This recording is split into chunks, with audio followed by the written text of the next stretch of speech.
አዳምጥ ምናምን። አይ በቃ መልካም ጊዜ ወለ ካንተ ጋማ ወለዚነ إذا خاطبهم الجاهلون قالوا سلاما ይሻላል።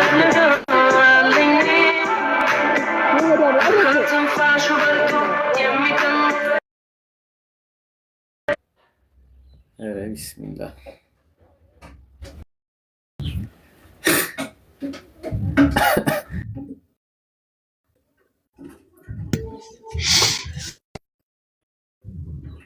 እሺ ሰላም ብያለሁ። አለን አለን። ደህና አደርክ ወይ? እንዴት አደርክ? ደግዬ ነኝ። አንተዬ? አለን አለን። ምንድነው ቢሮ ገባ እንዴ በጠዋት?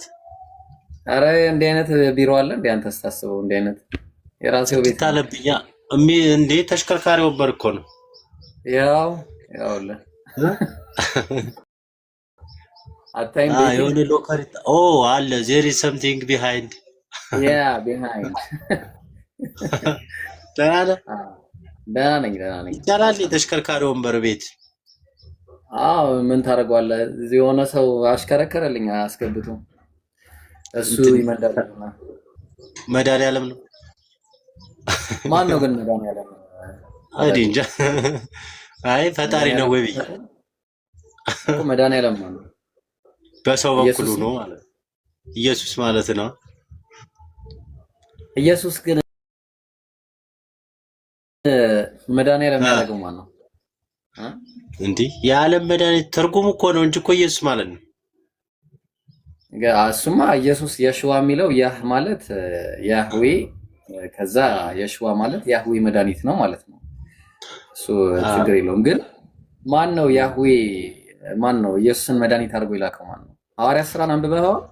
ሐዋርያት ሥራ ምዕራፍ 5 ቁጥር እንዴ የምወደው ልጅ ይሄ ነው አላለም እንዴ? አፍ ቆይ ልነግርህ እኮ ነው። ሐዋርያት ሥራ ላይ ምዕራፍ 5 ቁጥር 32 ላይ እንዲህ ይላል። ቆይ ላንብብልህ እንደው ምናልባት እንትን ካላልከው ሐዋርያት ሥራ ምዕራፍ 5 ቁጥር 31 ላይ ይህን አለ እናንተ በእንጨት ላይ ሰቅላችሁ የገደላችሁትን ኢየሱስ የአባቶቻችን አምላክ አስነሳው።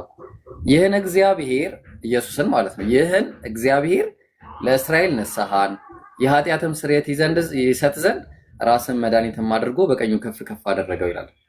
አየህ፣ እግዚአብሔር ነው የዓለም መድኃኒት አድርጎ የላከው። አንደኛ እሱ ነው። ሁለተኛ ሐዋርያት ሥራ እዛው ላይ ምዕራፍ 13 ቁጥር 23 ላይ ከዚህም ሰው ዘር እግዚአብሔር እንደ ተስፋው ቃል ለእስራኤል መድኃኒት እሱም ኢየሱስን አመጣ አለ። ስለዚህ ያው መድኃኒዓለም ማለት ያደረገው አካል አለ ማለት ነው እንጂ እኮ ያው ወልድ ማለት እኮ ነው። አደረገው ይላል እኮ ያደረገው እኮ ራሱ ነው። ስለ ስላሴ ካላመንክማ ይሄን እኮ አትረዳውም። ከባድ ነው። ስላሴ ታምናለህ? ስላሴ እስቲ አስረዳኝ እስቲ። ሙስሊም ነህ ወርቶ እንትን ጴንጴ ነህ? እኔ ሙስሊም ከሆንክማ አሁን ከባድ እኮ ነው። አሁን ሙስሊሞች እኮ የሚያስቡት ስላሴ ይከብዳቸዋል ብዬ ነው። አይከብድም። አይ እስቲ እንረዳዳ እስቲ። እኔም እስቲ አንዳንድ ነገር አንተም አንዳንድ ነገር እስቲ አስረዳኝ። ግድ የለም ላዳምጥህ እስቲ። ከዛ ግን ስላሴ ማለት ፈጣሪ እኛ የምናምነው እንግዲህ ታውቃለህ፣ አብ ወልድ መንፈስ ቅዱስ ወይም አንድ እግዚአብሔር ብለን ነው። አንደርስታንድ? አብ ወልድ መንፈስ ቅዱስ የተባለበት እንግዲህ ልዩ ሶስት ይባላል። ሶስቱ ነው ግን ልዩ ማለት ነው። ስፔሻል ነው እንግዲህ ልዩ ትሪኒቲ የሚባለው ኮንሴፕቱ ምንድነው? ልዩ ነው። ልዩ የሚያደርገው ምንድነው? ቁጥሩ ሶስት መሆኑ ሆኖ ሳይሆን አንድ ጭምር ስለሆነ ነው።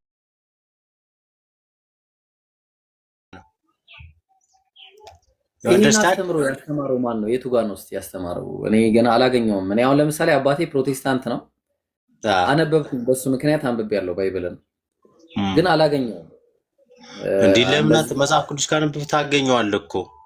አላገኘውም፣ በእውነት አላገኘውም። አብ ወልድ መንፈስ ቅዱስ ሳይሆን ያገኘሁትን ልንገርህ። ባይሆን እስቲ እናንተ የምታምኑት አብ ወላዲ፣ ወልድ ተወላዲ፣ መንፈስ ቅዱስ ሰራጺ ብላችሁ ታምናላችሁ። ግን ይሄን አስተምህሮ ባይብል ላይ አናገኘው። አሁን ባይብል ላይ ያገኘሁት ምን እንደሆነ ታውቃለህ? ለምሳሌ ትንቢተ ሚልክያስ ምዕራፍ 2 ቁጥር 10 ላይ ለሁላችን አንድ አባት ያለን አይደለምን? አንድ አምላክስ የፈጠረን አይደለምን ይላል። ይሄ አንድ አባት የሁሉ አምላክ አንድ ፈጣሪ ነው ተብሎ ኢየሱስ የተናገረለት ነው። ኢየሱስ ምን አለ? ዮሐንስ ወንጌል ምዕራፍ 5 ቁጥር 54 ላይ እና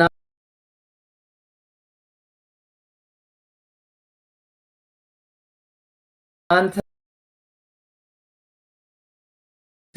እነ ኤርሚያስ እነ ኢሳያስ እነ ሚልኪያስ እነዚህ ሁሉ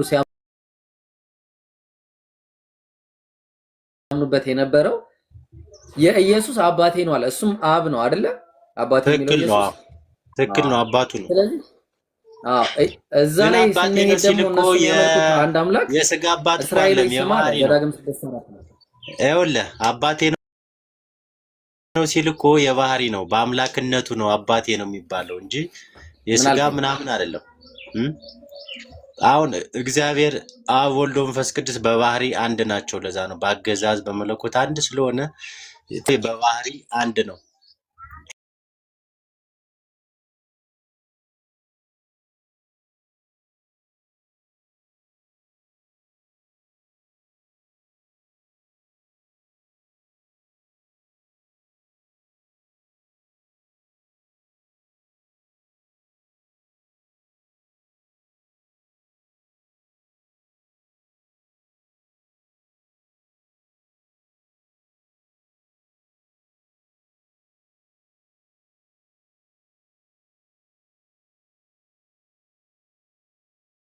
ኢየሱስ በምድር ላይ ማንንም አባት ብላችሁ አትጥሩ አለ።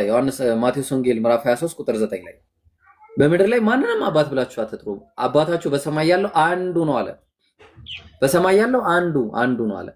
አንተ አባት የለህም አለ እኮ አይደል? አባት የለህም። የሥጋ አባትን ለማለት እኮ አይደለም፣ የሥጋ አባትን ሳይሆን የፈጣሪን ነው እንደዛ በሉት ያለ። የሥጋ አባታችሁን ለማለት አይደለም። አንደርስታንድ? በጣም ደግና በቃ አሁን ተግባባን። ስለዚህ አባታችሁ በሰማይ ያለው ደግሞ አብ ነው። በሰማይ ያለው አንዱ ነው አለ። ኤፌሶን ምዕራፍ 4 ቁጥር 6 ላይ ደግሞ ምን አለ? በሁሉም የሚኖር በሁሉም የሚሰራ የሁሉም አባት የማን ነው? የአንድ አምላክ የሁሉም አባት አለ አለ። ስንት አምላክ? አንድ አባት። አንድ አምላክ የሁሉም አባት አለ። የሁሉም አባት። ስለዚህ ኢየሱስ አባቱ ነው። የኢየሱስ አባት ነው። የሰዎች ሁሉም አባት ነው። የሁሉም አባት። ለዛ ነው ኢየሱስ ዮሐንስ ወንጌል ምዕራፍ 20 ቁጥር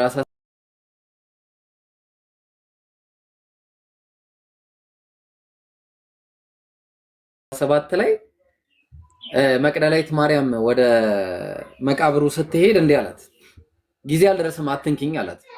ባይሆን ሂጂና ወደ ወንድሞቼ ሄደሽ አላት፣ እኔ ወደ አባቴና ወደ አባታችሁ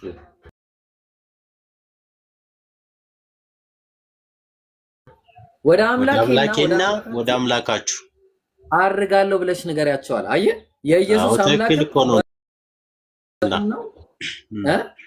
ትክክል እኮ ነው።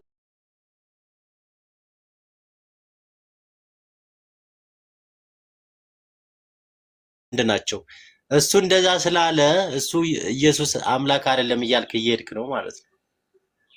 አዎ እኛ ኢየሱስ ካለው ብቻ ለኛ ትክክል ነው። ለኛ ለሰዎች ወደ አምላካችሁ ሲል ትክክል ነው።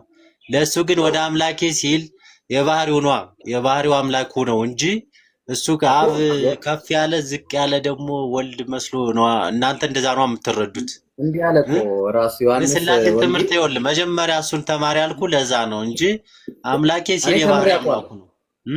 ተምሬዋለሁ። የስላሴን አስተምሮ አውቀዋለሁ።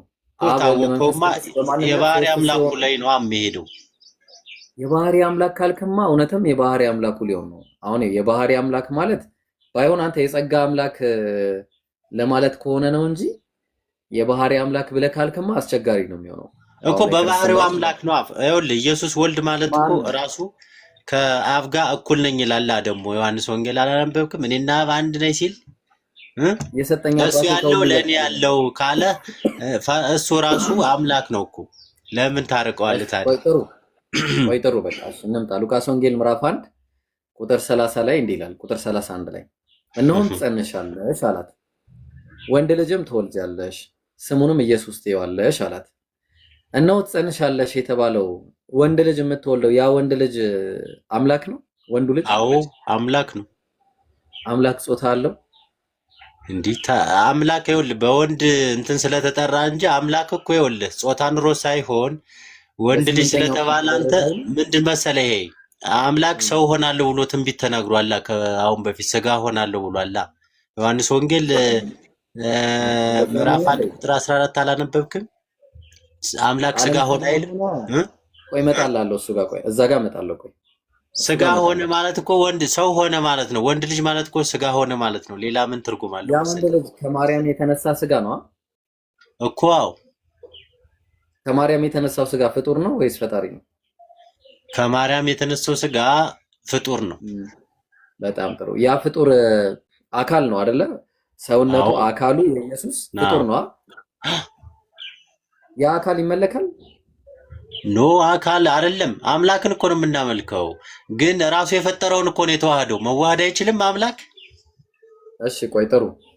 አምላክ ለምሳሌ ማለት ነው አንተ ቀለል ያለ ነገር እንትን ልበል፣ የሆነች ነገር ፍጠርና አንተ አሁን ምንድን ነው የምትባለው? አሁን የሆነች እስቲ አዲስ ኢንቨስቲጌሽን አድርገህ የሆነ ነገር ለዓለም አበርክት። አንተ ለዛሽ ምኗ ነው? ፈጣሪው አይደለ? ነኝ ፈጣሪው ነኝ። እሺ ችግር የለም። በፈጠርካት የሆነች ዕቃ ፈጠርክ እንበል። እዛች የፈጠርካት ላይ የሆነ ነገር ተጠቀምክ። እናንተ አምላክነትን ሻረው ማለት ነው? ወይም የፈጠርካትን ሻርከው ማለት ነው? አሁን እሱ አይደለም ችግሩ እኮ እንደዛ ነው እኮ። አሁን አንተ ያልተረዳኸው ነገር ምንድን ነው? ድንግል ማርያምን ፈጣሪ መጀመሪያ ፈጠራ። ከዛ በፈጠራት እንትን ላይ በመንፈስ ቅዱስ ኃይል ተዋህዳት። ስለዚህ አምላክነቱ ተሻረ ወንድ ልጅ ስለሆነ ብለህ ነው የምታምነው። በሙስሊሞች እንደዛ ነው የምታምኑት። አረ በእኔ ብቻ ሳይሆን እናንተ ጋር ምን ይላል መሰለህ? ትንቢተ ሆሴዕ ምዕራፍ 11 ቁጥር 9 ላይ እኔ አምላክ ነኝ እንጂ ሰው አይደለሁም ይላል። ገብቶሃል? አምላክ ሰው አይደለም። አንደኛ ይሄ ነው። ሁለተኛ የሚሞተውን አለ ትንቢተ ኢሳይያስ ምዕራፍ 51 ቁጥር 12 ላይ የሚሞተውን የማጽናናችሁ እኔ ነኝ አለ። የሚሞተውን እንደ ሳርም የሚጠወልገውን የሰው ልጅ ትፈራ ዘንድ አንተ ማን ነህ አለ። እንደ ሳርም የሚጠወልገውን የሚሞተውን አለ። ስለዚህ አሁን በአጭሩ ኢየሱስ ሞቷል። ሲሞትም ከሞተ በኋላ ከሞተ ያስነሳው አብ ነው። የአባቶቻችን አምላክ አስነሳው ይላል። ሕይወት የሰጠው አብ ነው። አብ በራሱ ሕይወት እንዳለው ለወልድም በራሱ ሕይወት እንዲኖረው ሰጥቶታልና አለ። እዚህ ላይ ነው ስህተቱ፣ እዚህ ላይ ነው። በቃ አንተ መረዳት ትንሽ እዚህ ጋር ስህተት አለው። አያ በባህሪው አንድ ነው ስል ነበር እኮ ቅድም። በባህሪው መለኮት በመፍጠር በመስጠት በመግዛት ዓለምን እንደዚህ በማሳለፍ ሁሉ አንድ ነው ካልክ ለምንድን ነው ሰጠው ብለህ እዚህ ላይ ነው ላሳየህ። እስኪ ጥቅስ ላሳየህ። በጥቅስ ብናወራ ይሻላልና ተመልከት እንግዲህ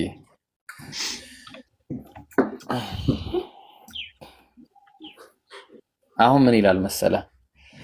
በመጀመሪያ ስንት አምላክ እንዳለ እኔ አንድ ላይ እኔ ባይብል ላይ ነው፣ ከራሴ አይደለም ማውራው። ስንት አምላክ እንዳለ እኔ መጀመሪያ ዘዳግም 6:4 ከመሄዴ በፊት ዮሐንስ ወንጌል ምዕራፍ 8 ላይ እንሂድና አብረን እኔ ግድ የለም ጥሩ ትምህርት ተማምረን እንሄዳለን። ኢየሱስም መለሰ። ከማን ጋር እያወራ? ቅድም እንዳልኩ ከአይሁዳውያን ጋር እያወራ መለሰላቸው።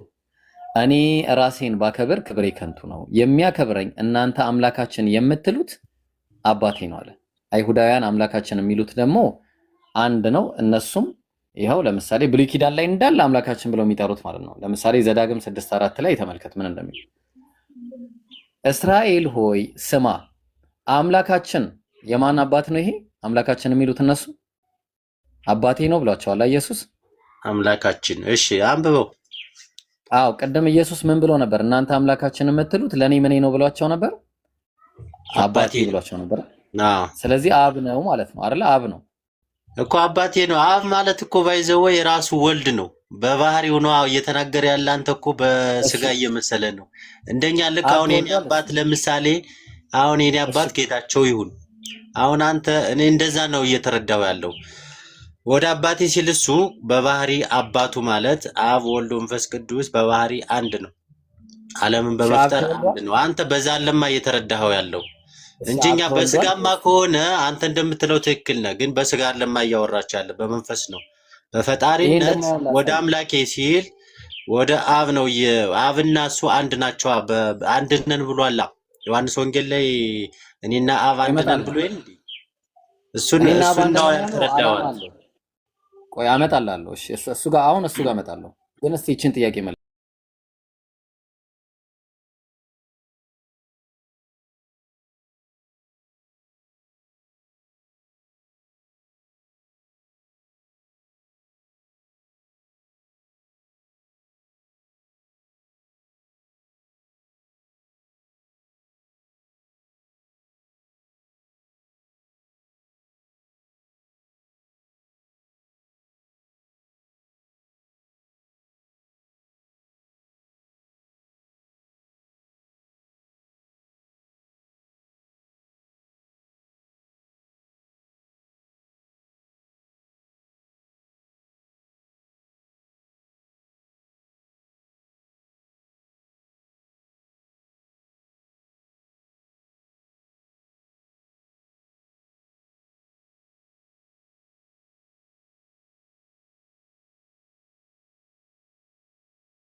ክርስቶስ እንደሆንክ ገልጠህ ንገረን አሉት እኮ ክርስቶስ አንዴ ክርስቶስ ማለት የተቀባ ማለት ነው። መሲህ ማለት ነው። እሺ የዕብራይስጥ ቃል መሲህ ይሄ ደግሞ የግሪክኛ ቃል ነው ክርስቶስ ማለት ነው። እና ክርስቶስ መቼ ድረስ በጥርጣሬ ታቆየናለህ? አንተ ክርስቶስ እንደሆንክ ገልጠህ ንገረን አሉት። በቃ ከዛ ኢየሱስም መለሰላቸው እንዲህ ሲል ነገርኳችሁ አታምኑም ማለት ምንድነው የማያምኑት? ክርስቶስነቱን። እኔ በአባቴ ስም የማደርገውን ይህ ስለናንተ ስለኔ ይመሰክራል። ምንድነው የሚመሰክረው? ክርስቶስነቱን ማለት ነው። ክርስቶስነቱን።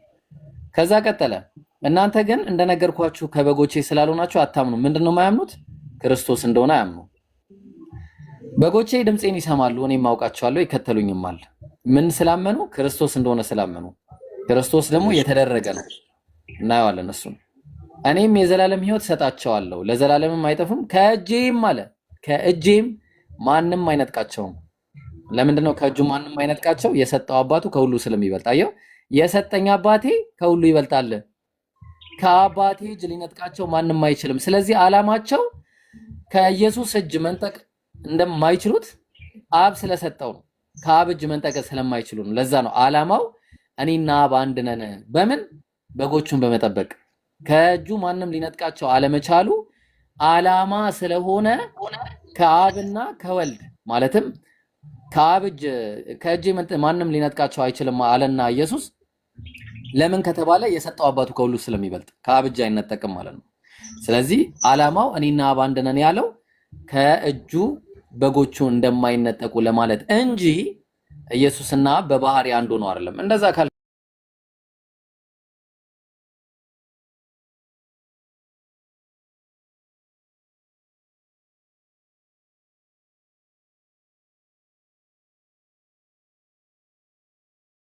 የቱ ጋር ለምሳሌ አንድ ምሳሌ ልንገርህ። ምሳሌ ቆይ አንዴ እሱን ከማንበብ በፊት አንድ እንደሆኑ ላሳይ ብዬ ነው። አሁን ለምሳሌ በዕለተ ዓርብ በተሰቀለበት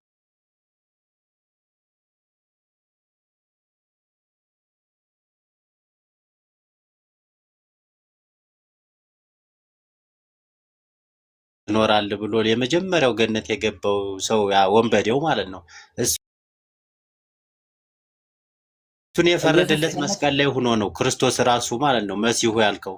ስለዚህ አብን ያዳነው ወይስ ወልድን ያዳነው በአንተ ኮንሴፕት? እስኪ እሱን አንዴ ንገረኝ። እኮ ስልጣን ሰጥቶታል። አብ እኮ ስልጣን ሰጥቶታል። የባህሪው ነው። ለምንድን ነው የሚሰጠው? የባህሪው እኮ ነው። አብ አይደለም ስልጣን ሰጪ እኮ አይደለም። ላሳየሽ። ያው ማቴዎስ ወንጌል ምዕራፍ 18 ላይ የባህሪው ሆኖ ለምንድን ነው አብ የሚሰጠው ስልጣን? የራሱ እኮ ነው። ምዕራፍ ቆይ ላሳይ አንዴ ላሳይ። በጥቅስ ብናወራ አይሻልም? ኢየሱስም ቀረበና እንዲህ ብሎ ተናገራቸዋል። ስልጣን ሁሉ በሰማይና በምድር ተሰጠኝ አለ። ማን የሰጠው? ተሰጠኝ ሲል እኮ አብ አይደለም የሰጠው፣ ራሱ በባህሪው ያለው ነው። ማን የሰጠው እንዴ? አብ ሰጪ አድርገህ ነው የምታስበው አንተ? ላሳየ፣ ሌላ ቦታም ላሳየ። አብ ሰጪ ወልድ ተሰጪ ሆኗልማ ማሰብ ያለብህ። ያልሰጠው ነገር የለም። አብ ለኢየሱስ ያልሰጠው ነገር የለም። ላሳየ ማቴዎስ ወንጌል ምዕራፍ 9 ላይ ላሳየ ምን እንደሚል ተመልከት። ህዝቡም አይተው ተደነቁ፣ ለሰውም እንዲህ ያለ ስልጣን የሰጠን እግዚአብሔር አከበሩ አለ። ኢየሱስን ማለት ነው። ለሰው ያለው ምንድነው? ተርጉምልኝ እስኪ። ለሰው ያለው ኢየሱስ ነው። ሰው ለሰው ኢየሱስ ነው ሰው የተባለው። ለሰውም እንዲህ ያለ ስልጣን የሰጠን እግዚአብሔርን አከበሩ አለ። እዚህ ላይ አሁን እኔ እሱ ላይ እንዴት ነው የተረዳው? ቆይ አትሂድ እንጂ ጥቅሱ ላይ እና በላይ ጀምር አንብበው። ጥሩ እሺ። ምን አለ መሰለ? እነሆ በአልጋ ላይ የተኛ ሽባ ወደ እርሱ አመጡ አለ። ኢየሱስም እምነታቸውን አይቶ ሽባው አንተ ልጅ አይዞህ ኃጢአትህ ተሰረየችልህ አለው። ኢየሱስ ነው የሚለው። እሺ። ከዛ ይሄን ሰዓት ገረማቸው። ተገረሙና እነሆም ከጻፎች አንዳንዶቹ በልባቸው ይህስ ይሳደባል አሉ። ለምንድን ነው የሚሳደበው? እነሱ ስላላመኑበት ነው።